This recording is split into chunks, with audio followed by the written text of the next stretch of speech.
Vamos a continuar con la enseñanza. Hoy tenemos Proverbios número 14. Ha sido una gran bendición Proverbios, ¿estás de acuerdo? Y un gran desafío, muy confrontante, muy práctico. Y bueno, hoy una vez más estaremos expuestos a este capítulo. Pero antes de empezar, nada más vamos a recordar algunas cosas esenciales. Quiero recordarte que Proverbios es, el tema de Proverbios es el temor del Señor. Vivir la vida bajo el temor del Señor, una vida que honra a Dios. Dios ha creado este universo y ha creado un universo moral, con una distinción entre el bien y el mal.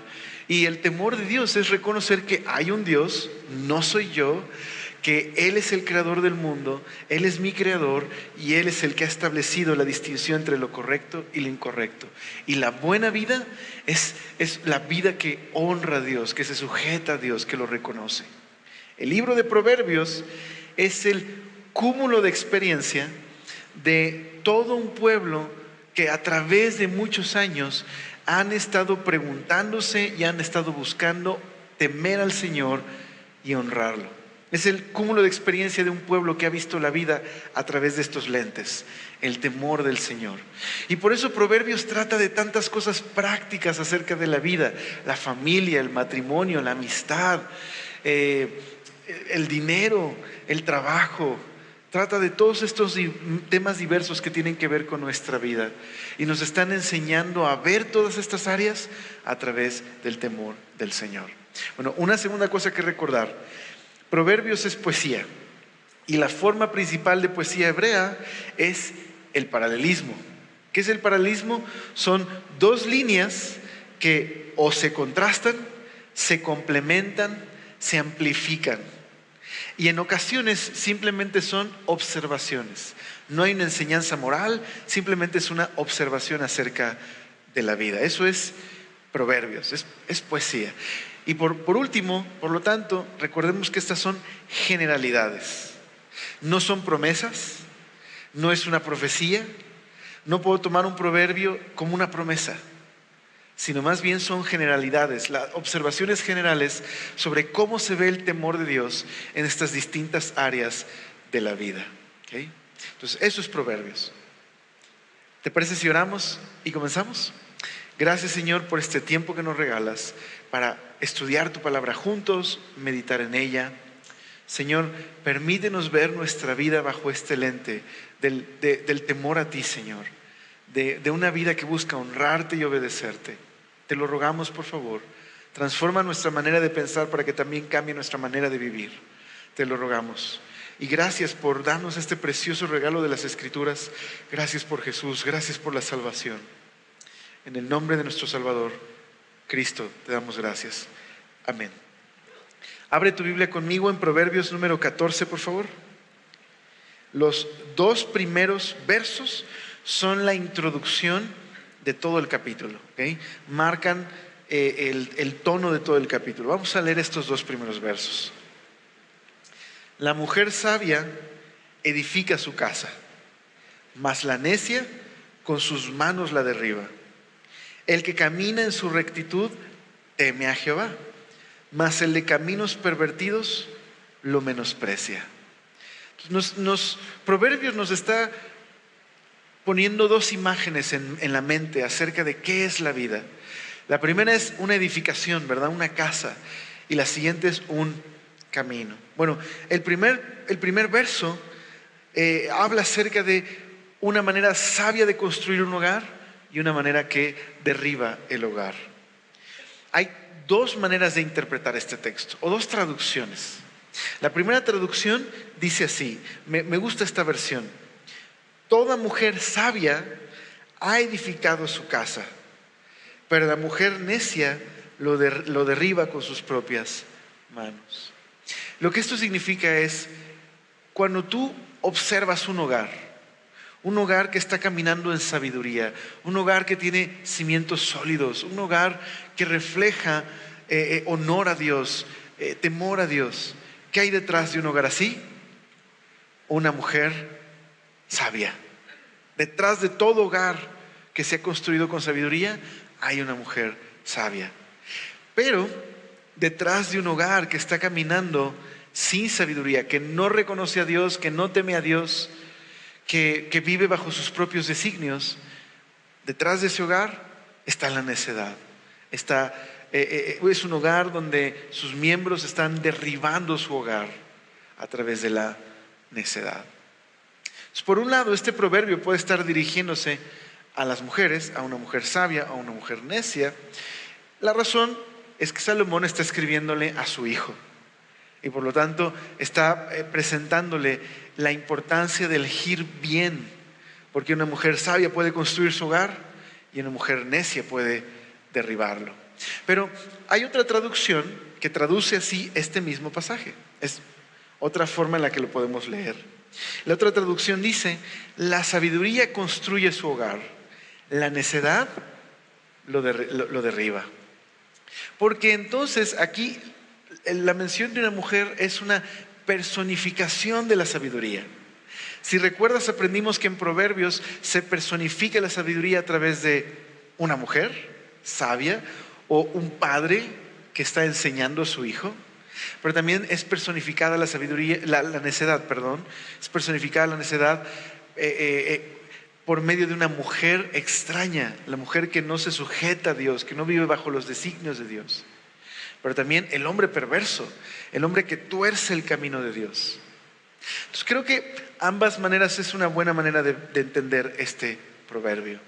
El principio general es que hay una manera de construir mi hogar y una manera de derribarlo. En Génesis, Dios se presenta como el creador del universo, ¿verdad? Dios crea este mundo lleno de propósito, lleno de vida, asigna a cada parte de la creación una función, ¿verdad? El cielo está poblado por aves, tienes al sol y la luna gobernando el día y la noche, y así, cada cosa tiene una función que cumplir. Pero luego Dios pone la corona de su creación, el ser humano. Lo crea a su imagen y semejanza, con un propósito muy especial. El ser humano se convierte en un representante de Dios en el mundo. De manera que a través de ese compañerismo con el Señor, el plan de Dios es que el ser humano pudiera gobernar el mundo. Déjame ponerlo así. El ser humano tiene que imitar lo que Dios hizo. A lo mejor no va a crear de la nada como Dios, que es el creador. Pero el ser humano tiene el encargo de tomar los recursos de la creación y darles formas nuevas de manera que puedan construir, crear cosas para la gloria de Dios y el bienestar de la humanidad. A esto los teólogos le llaman el mandato cultural. Pero mi punto aquí es tomar lo que Dios les ha dado, de manera que si confían en Dios, si temen a Dios, pueden tomar estos recursos y construir algo bello y bueno. Pero también si se rebelan e ignoran a Dios y le dan la espalda, pueden tomar estos mismos recursos y ocuparlos para un propósito perverso. Pueden introducir el dolor, pueden introducir el sufrimiento, con sus propias manos pueden derribar. Yo pienso en este proverbio como esta idea de que Dios nos ha dado algo precioso en nuestras manos. Dios nos ha dado el tiempo, Dios nos ha dado vida, Dios nos ha dado una familia, Dios nos ha dado ciertos talentos. Y podemos sujetar todo esto al temor de Dios, podemos confiar en Dios y tomar lo que Dios ha dado para que podamos construir una buena vida, es decir, una vida que honra a Dios. Pero también podríamos usar nuestras propias manos para derribar, para arruinar. ¿Qué hace la diferencia? La sabiduría construye y edifica la casa, la necedad la derriba. Pero hay una tercera cosa a la que yo veo en este pasaje y quisiera dirigirme a los solteros. Escoge bien con quién te vas a casar. Tanto hombres como mujeres, escojan bien con quién se van a casar. Porque alguien sabio puede ser una bendición, puedes construir un hogar, pero alguien necio puede derribarlo. Elige bien con quién te vas a casar. ¿Ya me casé yo? Bueno, Dios puede redimir nuestros hogares, ¿estás de acuerdo? Dios puede transformar nuestras vidas. Alex, yo he estado arruinando mi hogar. Dios es un Dios que puede redimir y rescatar. ¿Qué necesitas hacer? Rendirte al Señor, confiar en Él y sujetarte a la sabiduría. Y Él puede redimir tu hogar y puede ayudarte a edificar uno que es sabio. Ok, verso 2 dice: el que camina en su rectitud teme a Jehová, mas el de caminos pervertidos lo menosprecia. Entonces ahora la vida es un camino.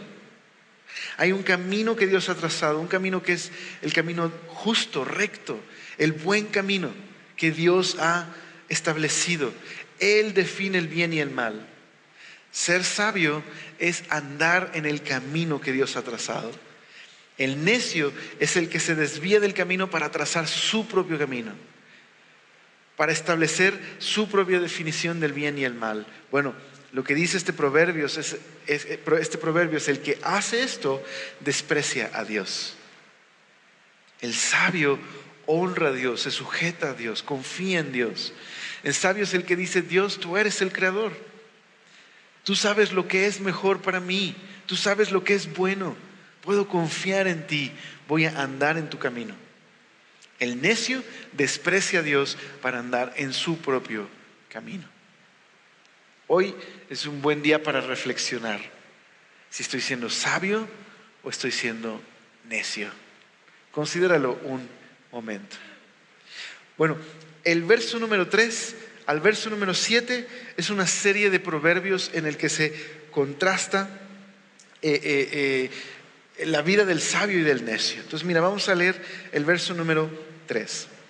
En la boca del necio está la vara de la soberbia, mas los labios de los sabios los guardarán. Este proverbio nos recuerda que de la abundancia del corazón, dijo Jesús, habla la boca. El corazón del necio, recuerda, el necio es el que no puedes corregir, no acepta consejos, no teme a Dios, vive su propio camino. Ok, lo que hay en el corazón del necio es soberbia, es orgullo, y eso es lo que sale de su boca. Okay. Esa es la fuente de su corazón, está llena de soberbia y por eso sale de su boca. Pero el sabio, en sus palabras abunda la sabiduría. Ahora hay una lectura alternativa a este proverbio que dice que de la boca del necio está la vara que golpeará su espalda. Como si quisiera decir que el necio con sus palabras arrogantes está poniendo su propia trampa. Va a recibir las consecuencias de hablar de manera tan arrogante. Pero al sabio, su manera de vivir y su manera de hablar lo protegen. Verso número 4. Sin bueyes el granero está vacío, mas por la fuerza del buey hay abundancia de pan. Ok, estoy seguro que no te levantaste esta mañana pensando en, qué interesante, sin bueyes el granero está limpio. Estoy seguro que nadie hizo eso, ¿verdad? Y tiene mucho que ver con que nuestra cultura, pues no es una cultura rural, ¿verdad? No, vivimos en la ciudad y no estamos quizás conscientes de esta realidad. Pero, ¿qué quiere decir este proverbio? Este proverbio ofrece una especie como de balance o equilibrio. Un establo donde no hay animales, pues es un establo limpio. Pero también un establo donde no hay animales de carga es un establo donde tampoco hay producción. Entonces la persona que quiere tener éxito, que quiere tener un trabajo, que quiere tener producción, tiene que invertir. Mira lo que dice este comentario. Los bueyes fuertes son indispensables para una buena cosecha. Y para que los bueyes sean fuertes, deben estar bien alimentados. El agricultor tiene que equilibrar el consumo de granos con el trabajo que hacen los bueyes. Recuerda que está hablando este proverbio a una cultura donde pues depende de la tierra, depende del campo. Entonces, para un agricultor, para que pueda haber producción, tiene que invertir fuertemente. Sí, el trabajo puede ser duro, puede ser difícil, puede ser problemático, tener animales en un establo, alimentarlos, limpiarlos, cuidar su salud. pero si no fuera por ellos, no tendrían que comer, no tendrían trabajo. Entonces, ¿de qué manera podemos aplicar este proverbio a nuestra circunstancia? ¿Cuál es la enseñanza detrás de este proverbio? No puede haber ganancias si no hay trabajo duro. Si quieres ver ganancia, tienes que trabajar duramente. Hay una inversión, hay algo que hacer. No sé si has notado que el día de hoy en nuestra cultura tenemos esta idea, sobre todo las generaciones de jóvenes, no se trata de trabajar más duro, sino más inteligentemente. Ahora, estoy de acuerdo en que es importante ser eficaces, ¿no? Y hay ciertos procesos del trabajo que uno puede ser más eficaz. Pero muchas veces, no todos, ojo, no todos, pero muchas veces esto de más inteligente y menos trabajo es más bien, ¿cómo puedo obtener dinero rápido? Sin que me cueste mucho. Que le cueste a otros, pero no a mí. Bueno, ¿sabes? No existe ganancia si no hay trabajo duro, aunque sea más inteligente. Ser más inteligentes también es un trabajo que requiere esfuerzo, inversión. Creo que ese es el principio, ser trabajadores. Ahora recuerda que este es el ideal, es una generalidad. ¿Existe la posibilidad de que una persona se esfuerce y trabaje duro y no vea una remuneración de acuerdo a su esfuerzo? Claro, es posible, lo vemos en un mundo caído donde personas no reciben de acuerdo al esfuerzo que dan. Es cierto, sucede. Pero el principio general es ese. No existe manera de tener graneros con producción, ¿no? Usando el lenguaje de Proverbios, si no hay trabajo duro. Ahora, me gusta también lo que un comentario dice al respecto. Quiero leerte lo que dice este comentario. Dice, esta también es una metáfora de humildad. El agricultor tiene que depender de estos animales fuertes. Tiene que ser humilde y reconocer que no lo puede hacer todo. Tiene que depender de la fuerza de ellos si quiere que haya una producción de grano. Pues creo que hay varias maneras de aplicarlo. Una es, necesito ser humilde. Quiero que mi trabajo sea remunerado. Trabaja, esfuérzate, esforcémonos. Pero creo que también se puede dirigir a aquellos que son jefes o tienen alguna posición de influencia en el trabajo. Requiere humildad ser un líder o ser un jefe, porque tienes personas a tu cargo. Creo que aquí hay un principio bíblico. Cuida de tus trabajadores. ¿Eres jefe? ¿Tienes gente a tu cargo? Cuida de tu gente. Protégelos. Resguarda sus derechos. Ve por su bienestar. Invierte en ellos. Porque comes gracias a que tienes trabajadores. ¿Sí me explico? Eso es lo que está diciendo Proverbios. Ojo, no estoy comparando a animales de carga con personas. De hecho, creo que ese es el problema. Que por la visión que tenemos el día de hoy en el mundo, tratamos a la gente como objetos. Su valor depende de su utilidad. Los desechamos cuando no son útiles. En una sociedad pragmática como la nuestra. Pero como cristianos tenemos que recordar, la gente es valiosa para Dios. Dios te ha regalado tener un negocio. Cuida a las personas a tu cargo, págales lo justo, cuida de ellos y reconoce con humildad que puedes, que tienes trabajo y tienes bendición gracias a las personas que Dios ha puesto a tu cargo. Verso que sigue, verso 5, el testigo verdadero no mentirá, mas el testigo falso hablará mentiras. Es un proverbio muy sencillo, ¿estás de acuerdo? Si en una situación donde una persona está siendo acusada falsamente, yo soy un testigo falso, ¿qué le voy a provocar? Un daño. El necio ve por su propio bien y por eso se convierte en un testigo falso. Porque ¿estás de acuerdo que detrás de las mentiras siempre hay un provecho que buscamos? ¿Por qué mentimos? ¿O por qué ocultamos la verdad? Porque voy a obtener algo, ¿verdad? O no quiero tener un problema.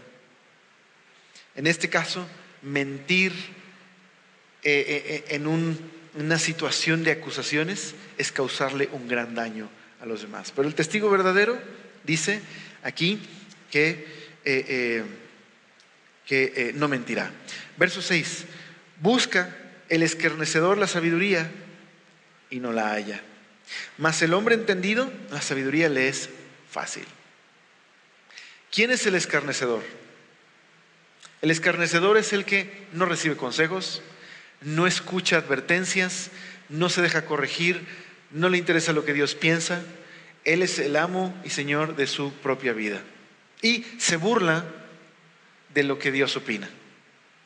Entonces, ¿puede el escarnecedor encontrar sabiduría? El problema no está en que la sabiduría no esté disponible. El problema está en que la sabiduría solo está ahí disponible, pero solo puedes apropiarte de ella cuando te humillas y reconoces que hay un Dios y que con humildad necesitas que Él sea quien guíe tu vida. Por eso la sabiduría no la va a encontrar jamás el escarnecedor. Recuerda que sabiduría no es ser astuto, ser muy hábil mentalmente, no es sacar 10 en matemáticas. El sabio es el que construye la buena vida, la vida que honra a Dios. El escarnecedor no tiene acceso a la sabiduría porque él no quiere sujetarse a la sabiduría. Pero para el sabio le es fácil. Para aquel que reconoce que hay un Dios, la sabiduría está ahí a su disposición. Y mira cómo el siguiente verso está ligado. Vete de delante del hombre necio, porque en él no hallarás labios de ciencia. Este proverbio nos enseña que, dime quién eres. Perdón, lo dije al revés, como el chapulín, perdón. Dime con quién andas y te diré quién es. Si se me quedaron viendo, yo dije, algo dije mal, sí, lo dije mal, perdón. Este proverbio nos enseña que las personas que son nuestro grupo de influencia van a ejercer una influencia muy fuerte sobre nosotros. De manera que si quiero ser sabio, tengo que juntarme con sabios. Pero si me junto con necios, me meteré en problemas. Como dice Proverbios capítulo 13. Entonces, no busques sabiduría con el necio, no la vas a encontrar. Vete. Ahora, ¿está enseñando este texto que no puedo tener amigos no creyentes? No, no está diciendo eso. Claro que deberíamos tener amigos en el trabajo, tenemos a lo mejor amigos desde la escuela que no son creyentes. Creo que es una manera de poder hablarles del amor de Dios y tenemos que mostrarnos buenos amigos. Pero hay cosas de las que no podemos participar, ¿estás de acuerdo? Y creo que el problema es buscar consejo con aquellos que no me pueden dar un consejo sabio. Y eso puede ser un amigo no creyente, como puede ser un creyente que es inmaduro y no es sabio y no está viviendo una vida que honra a Dios. Entonces, ir y pedirle consejo no es la mejor opción. Busca personas sabias, maduras, que honran al Señor. A mí me sorprende mucho cómo especialmente los jóvenes están más dispuestos a recibir consejo de una persona que está o viviendo igual de mal que como ellos están viviendo o peor, y le piden consejo. No busques sabiduría en los labios donde hay necedad. Es lo que dice este proverbio. ¿Ok? ¿Cómo vamos? ¿Bien? Bien, vamos a seguir. Dice el verso número 8. La ciencia del prudente está en entender su camino, mas la indiscreción de los necios es engaño. Entonces, aquí hay otro bloquecito. A partir del verso 8 al verso 15, sigue habiendo una comparación entre el necio y el sabio. El necio derriba su hogar, el sabio lo construye. Entonces, mira lo que dice este verso. La ciencia del prudente, es decir, el entendimiento, el discernimiento del prudente, ¿okay?, está en entender su camino. La persona sabia sabe que no puede vivir una vida acelerada sin detenerse, sin examinar sus pasos. El sabio constantemente se detiene para hacer un inventario espiritual, para autoexaminarse, para cuestionarse si está viviendo una vida que honra a Dios. Por otro lado, el necio dice, mas la indiscreción de los necios es engaño. El necio nunca se detiene a cuestionarse nada, ni permite que nadie lo cuestione. Cree que su camino es el único camino correcto y que su camino resolverá todos sus problemas. Pero Proverbios dice que un necio no solamente se está autoengañando, sino su camino lo defraudará un día. Reflexionemos, nos detenemos constantemente a considerar si estamos honrando a Dios. Tomamos esos momentos humildes para preguntar a otras personas sabias a nuestro alrededor. Nos acercamos para preguntarles si hay algo que tenemos que corregir. Examinamos nuestros pasos o no recibimos ni consejo, ni advertencias, ni nada. Siempre pensamos que nuestro camino es el correcto. Consideremos esto juntos hoy. Verso 9. Los necios se mofan del pecado, mas entre los rectos hay buena voluntad. El lenguaje de este proverbio tiene que ver con el templo, los sacrificios. En Israel había diversidad de sacrificios. Había sacrificios que se ofrecían por gratitud, había sacrificios que se ofrecían por el pecado, para restaurar la relación con Dios. Bueno, el necio en ese tiempo se burla de los sacrificios. Se burlaba de aquellos que iban a ofrecer sacrificios al templo. Por eso se traduce así: los necios se mofan del pecado. O sea, el necio nunca cree que está mal, nunca cree que su camino es equivocado, nunca se detiene a considerar el pecado, nunca. El sabio conoce lo vulnerable que es. El sabio se detiene para reconocer que necesita a Dios, que necesita su gracia. Pues también es un buen momento para reflexionar. ¿Nos parecemos más al necio o nos parecemos más a la imagen del sabio, al que construye su hogar o al que lo derriba? Verso 10. El corazón conoce la amargura de su alma y el extraño no se entremeterá en su alegría. Es un texto difícil, pero una traducción alternativa dice que tanto la tristeza como la alegría es algo difícil de comprender. Es difícil que yo pueda comprender los sentimientos de los demás. De hecho, puede ser posible que haya personas que tengan alegría que está disfrazando una profunda tristeza. Así que siempre va a ser difícil comprender cómo se sienten los demás. Conocer a fondo el corazón de otra persona es complicado. ¿Estás de acuerdo? Si a veces no podemos entender ni siquiera cómo nos sentimos nosotros, ¿verdad? Es difícil. Bueno, más difícil todavía tratar de entender a los demás. Entonces, hay alegrías y hay tristezas que son difíciles de compartir, porque nadie puede comprender los sentimientos más profundos del otro. Hay muchas personas que cuando están pasando por un momento de depresión, la depresión puede ser algo complicado, difícil de compartir. Hay personas que por su propia depresión quizás no se pueden levantar de la cama, quizás están muy distraídos, desenfocados. Y es algo difícil de explicar, pueden llegar a sentir que no se les comprende, ¿verdad? Y la otra persona que está viviendo con alguien que está pasando por depresión, puede ser muy fácil decir: levántate de la cama, no seas flojo, ¿no? Sin comprender lo que está viviendo. Pero hay alguien que sí conoce los corazones: Dios. Dios sí puede comprender cómo nos sentimos. Dios nos conoce. Conoce el número de nuestros cabellos. Conoce el número de las estrellas y las nombra. Conoce nuestros corazones.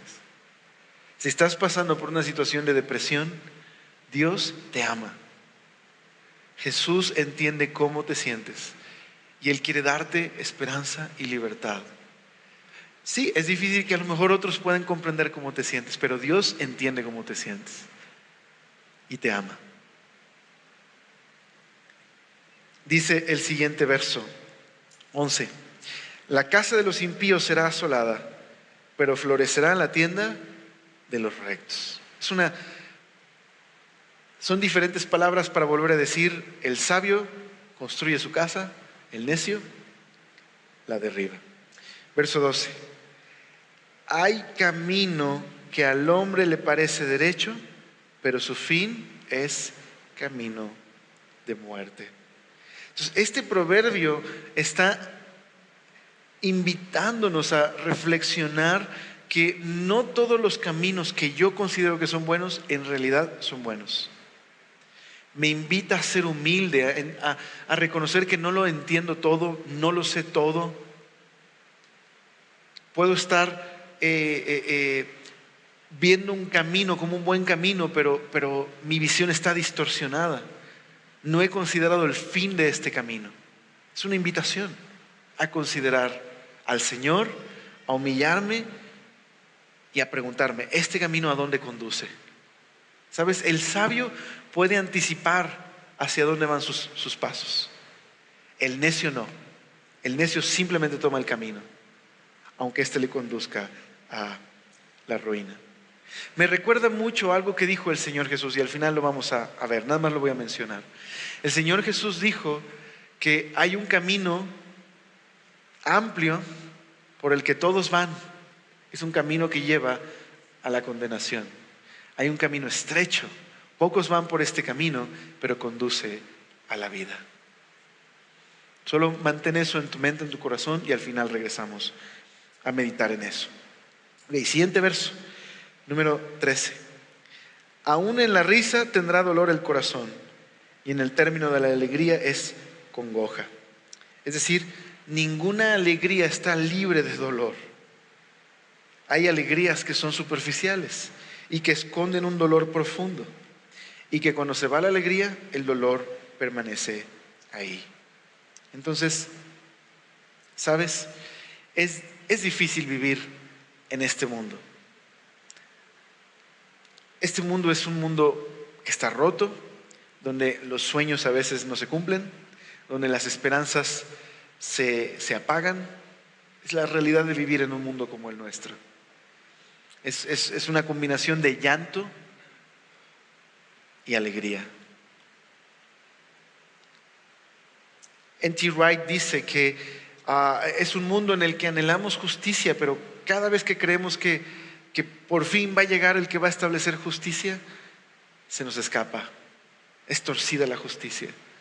Es un mundo donde anhelamos relaciones, conectar con otros, pero al mismo tiempo somos tan capaces de arruinar las relaciones que hay a nuestro alrededor, romper amistades, y la muerte nos separa de aquellos que amamos.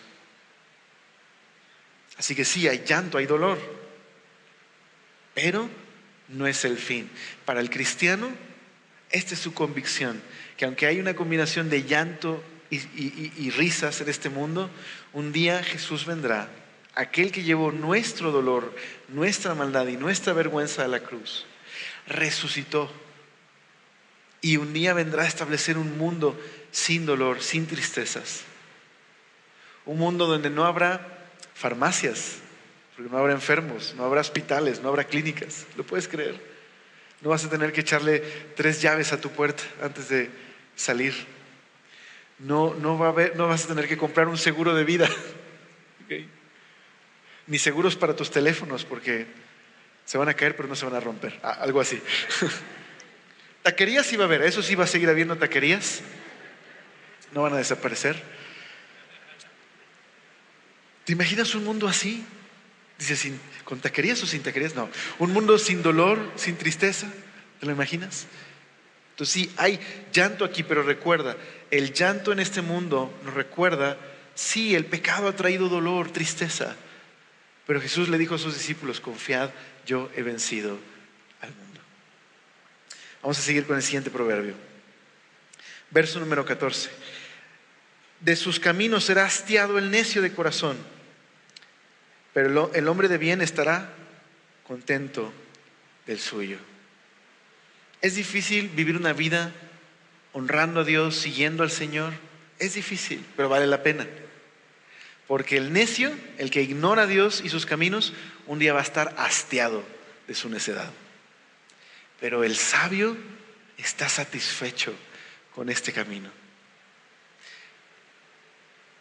Yo creo que de hecho muchos de los que estamos aquí y el Señor nos rescató porque nos hastiamos de nuestro camino.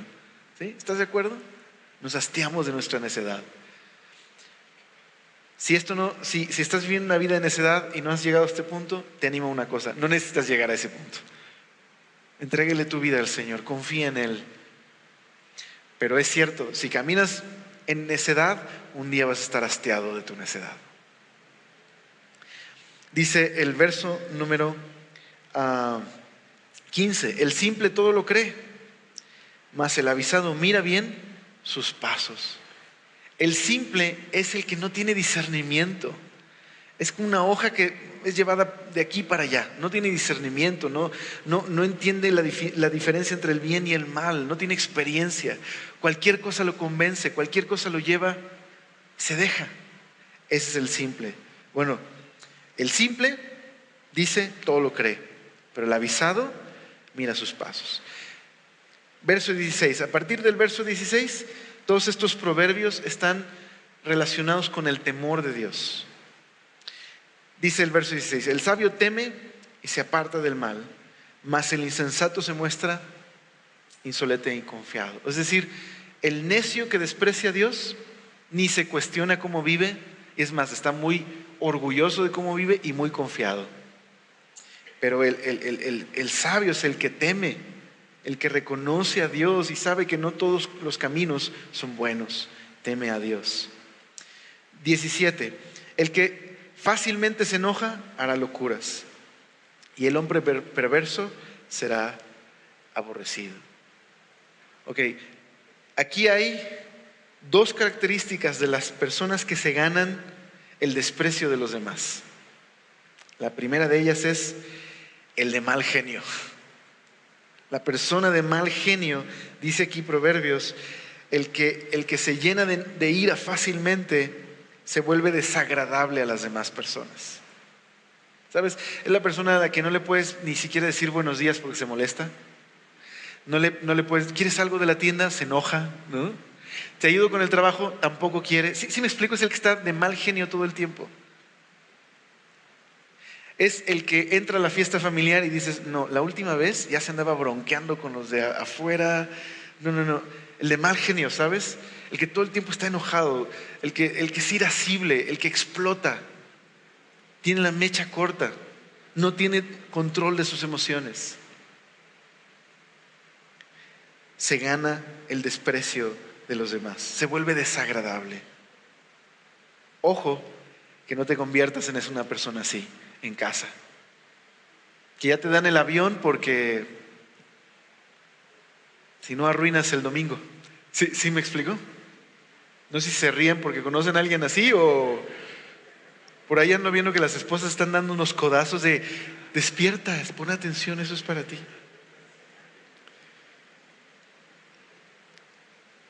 No refleja el carácter de Jesús.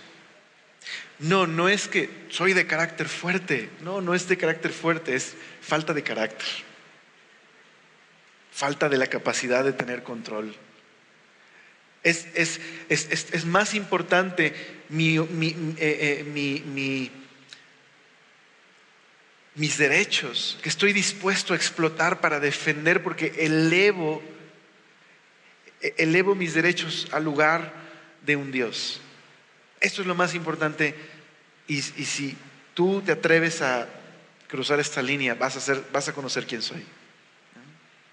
Es ese tipo de persona, se vuelve desagradable. Entonces, el irascible actúa tontamente, pierde el control, pierdes el respeto de los demás. No me extrañaría que haya historias que es tan real de personas que pierden hasta su trabajo, ¿no? O a su familia, o la confianza de otros por el enojo. ¿Estás de acuerdo? Cuando no lo controlamos, podemos perder el respeto de los demás.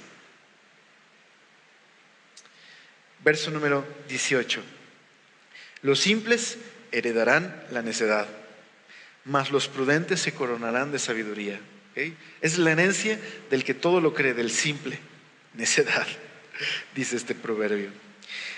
Verso 19. Los malos se inclinarán delante de los buenos y los impíos a las puertas del justo. Ok. ¿Es esto verdad? Bueno, en un mundo caído no siempre es verdad. ¿Estás de acuerdo? De hecho, en el mundo en el que vivimos, regularmente la gente injusta es la que se impone sobre los demás y la que muchas veces sale triunfadora. La injusticia muchas veces triunfa sobre la justicia. Entonces creo que este proverbio está una vez más presentando el ideal, pero también está haciendo una descripción de una esperanza futura. Las puertas de una ciudad en la antigüedad era el lugar donde se hacían negocios, se hacían juicios. Entonces, creo que esta es la esperanza futura del justo, que Dios no permitirá que la injusticia triunfe para siempre. Un día los justos reinarán junto con Dios. Entonces creo que ese puede ser un texto al que puedo venir continuamente y recordar, hey, es difícil amar, servir y seguir a Dios en un mundo lleno de injusticia, pero tengo que tener esperanza, porque tengo un Dios justo que un día pondrá fin a la injusticia. Puedo confiar en Él. Así que recordemos esto. Elegir vivir una vida injusta, puedo salirme con la mía durante un tiempo, pero un día Dios me llamará a cuentas. ¿Okay? Siguiente texto. Dice, el pobre es odioso aún a su amigo, pero muchos son los que aman al rico. No hay una enseñanza moral aquí, es una observación. Regularmente en una sociedad las personas de pocos recursos son las personas marginadas, las personas que hacemos a un lado, que vemos con poco valor. Y regularmente las personas que tienen dinero son las personas a las que se rodean de amigos, las personas más amadas, las personas que les damos el mejor lugar. Es una observación nada más. En un mundo caído, esto generalmente sucede. ¿Debería ser así? No. No debería ser así y no debería ser así en la iglesia. Mira el siguiente proverbio, es un contraste. Verso número 21. Peca el que menosprecia a su prójimo, mas el que tiene misericordia de los pobres es bienaventurado. Es un pecado menospreciar al prójimo. ¿Por qué? Porque los seres humanos han sido creados a imagen de Dios. Cuando tú menosprecias a una persona, en realidad estás menospreciando a Dios mismo, porque las personas llevan la imagen de su creador. Podemos menospreciar a la gente por sus gustos, podemos menospreciar a la gente por la ropa que usa, por los recursos, a lo que se dedican. Podemos menospreciar a la gente, pero la iglesia tiene que ser un lugar donde el suelo al pie de la cruz está parejo. ¿Okay? Menospreciar a alguien en el corazón o expresarlo es pecado. Es pecado. Es despreciar a su creador. Es afrentar al creador y la imagen que refleja la persona. Piensa esto cuando nos menospreciamos en casa o en la iglesia o allá afuera. Considéralo un momento. ¿Hemos menospreciado a alguien en estos últimos días? ¿Necesitaré arrepentirme de la manera en la que veo a las personas? ¿Hago distinción de personas? Considerémoslo. Pero el que da, dice, misericordia a los pobres es bienaventurado. Esta palabra misericordia es muy bella, significa bondad o amor fiel. La idea detrás de este pasaje es la siguiente: que los seres humanos fuimos creados por Dios, que cada ser humano lleva la imagen de Dios y por lo tanto yo necesito darle dignidad, amor y respeto a mi prójimo, porque es una criatura, es creado por Dios, lleva la imagen del Creador. Eso significa que Dios valora la vida de todos. Entonces, lo que está detrás de este pasaje es que como personas eh, eh, hay un creador detrás y por lo tanto soy responsable de lo que le pasa a mi prójimo. Es decir, puedo asumir una responsabilidad de cuidar de mi prójimo porque Dios lo creó. Detrás del concepto de justicia en la Biblia es hacer del problema de los demás mi problema. Eso es mostrar misericordia al pobre. Me hace bienaventurado. 22. No hierran los que piensan el mal. Los que planean mal van a obtener su propio mal. Dice, pero misericordia y verdad alcanzarán los que piensan bien. Es como una especie como de círculo. Si yo he experimentado la bondad de Dios, yo tengo que reflejar esa bondad. Y mientras estoy reflejando la bondad de Dios, estoy experimentando la bondad de Dios en mi vida, su amor fiel, su bondad. Verso 23. En toda labor hay fruto, mas las vanas palabras de los labios empobrecen. Okay. Entonces, en toda labor hay fruto. Pero en la charlatanería, dice otra versión, está la indigencia. ¡Qué fuerte! Quien trabaja y se esfuerza va a obtener un fruto. Pero si soy un charlatán, si soy un ocioso, en lugar de fruto voy a tener problemas o indigencia. Eso es lo que dice el pasaje. Voy a invitar al sufrimiento y al dolor a mi vida. Entonces, también es un momento para meditar. ¿Trabajo con honestidad o soy un charlatán? Creo que es una buena reflexión. Siguiente verso. Dice, el testigo las riquezas de los sabios son su corona, pero la insensatez de los necios es infatuación. El testigo verdadero libra las almas, mas el engañoso hablará mentiras. Entonces, una repetición de otros proverbios que leímos. En el temor de Jehová está la fuerte confianza, y esperanza tendrán sus hijos.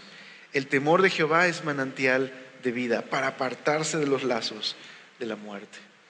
Entonces, estos proverbios quieren que reflexionemos en que el temor de Dios puede convertirse en un legado que dejo a mi familia, así como la necedad. La necedad puede ser también un legado. Entonces, si el temor de Dios es una fuente de vida y yo heredo esto a mi familia, ¿recuerdas el proverbio, el verso 1 de Proverbios 14? La sabiduría construye el hogar. Y el temor de Dios se convierte en un bello legado que dejo para otras generaciones. Una vida que honra a Dios, que ama a Dios, se convierte en un legado, en la mejor herencia. Es un manantial de vida. Me libra de los lazos de la muerte. Pero la necedad solo hereda ruina. Es una buena reflexión. Verso 28. A partir del verso 28, estos proverbios están enfocados en nuestro rol en la sociedad y nuestra relación con la cultura. Verso 28. En la multitud del pueblo está la gloria del rey, y en la falta de pueblo la debilidad del príncipe. Otra versión dice, el buen rey tiene súbditos, pero el rey necio los aparta. ¿Okay? Aparta a sus súbditos. Entonces, los reyes en este tiempo podían explotar a sus súbditos, ¿verdad? ¿Qué iban a provocar con explotar a sus súbditos? Arruinar su reino. Pero un buen rey, un buen administrador que cuida de su reino, lo engrandece. Tiene muchos que lo siguen, ¿okay? Que deciden seguirlo. Creo que podemos aplicar esto en casa. No eres el rey, ojo, no eres el rey, pero un buen liderazgo en casa va a engrandecer tu hogar. Un mal liderazgo va a ahuyentar a tu familia. ¿Okay? Entonces, es un principio general, pero los hijos que crecen bajo un liderazgo sabio difícilmente quieren huir de su hogar. Entiendo, en un mundo roto hay situaciones donde aún con todo el esfuerzo de los padres, los hijos huyen de casa. Pero generalmente un buen liderazgo en casa provoca un hogar bendecido, un hogar engrandecido. Dice el verso número 29, el que tarda en airarse es grande de entendimiento, mas el que es impaciente de espíritu enaltece la necedad. Tardar en enojarte, que ojo, no está diciendo como que aguantes mucho y entonces explotes, pero ya aguanté mucho, Lo que está diciendo es el que tiene control y dominio sobre sus emociones y tarda en enojarse. Y aún su enojo es un enojo justo. No explota, no arremete contra otros. Es alguien sabio.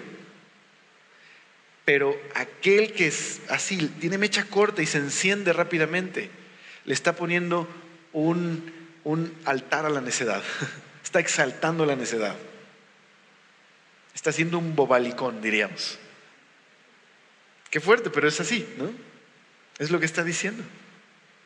Estás exaltando la necedad. ¿Ok? Consideremos eso. Dice el verso número 30. El corazón apacible es vida de la carne, mas la envidia es carcoma de los huesos. La envidia puede afectarme emocional, incluso físicamente. La gente que guarda envidia, que guarda celos, que guarda rencor, hasta su cuerpo se afecta. Entonces, ¿quieres tener paz? Deja a un lado los celos, la envidia, el dolor. 31. Dice, el que oprime al pobre afrenta a su hacedor, mas el que tiene misericordia del pobre lo honra. Bueno, ya vimos este pasaje, ¿verdad? Maltratar al pobre, oprimirlo, sacarle ventaja, hacerlo a un lado, es afrentar a su creador, ¿okay? Porque lleva la imagen de Dios. Por su maldad será lanzado el impío, mas el justo en su muerte tiene esperanza. El corazón del prudente reposa la sabiduría, pero no es conocida en medio de los necios. La justicia engrandece a la nación, mas el pecado es afrenta de las naciones.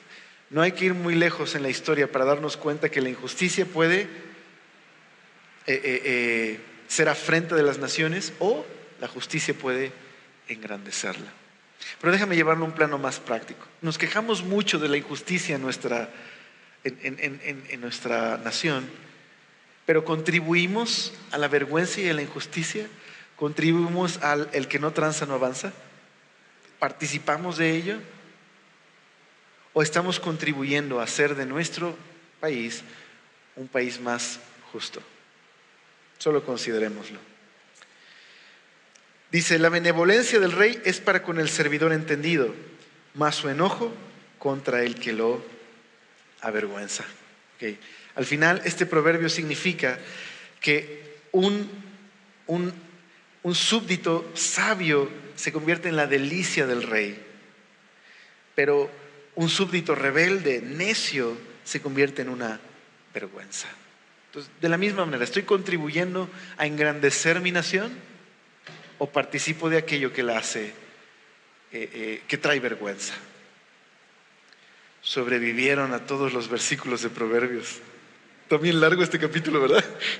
Ok, déjame solo terminar con este pensamiento y oramos. Vimos en todos estos proverbios que el temor de Dios se convierte en unos lentes por los cuales veo la vida.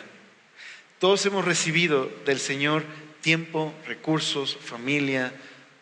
Podemos hacer crecer nuestro hogar, nuestra vida, construir algo bello y bueno con lo que Dios nos ha dado, o podemos derribarlo con la necedad.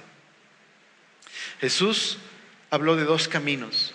Hay un camino que siguen todos, un camino popular, un camino que parece de vida, pero su fin es un desastre, es la ruina. Hay un camino que quizás no es fácil de seguir, pero que conduce a la vida. ¿Cuál es ese camino? Es el camino del discipulado verdadero. Un camino de sujetarme a Jesús, tomar mi cruz, negarme a mí mismo y confiar en Él. Ese camino conduce a la vida.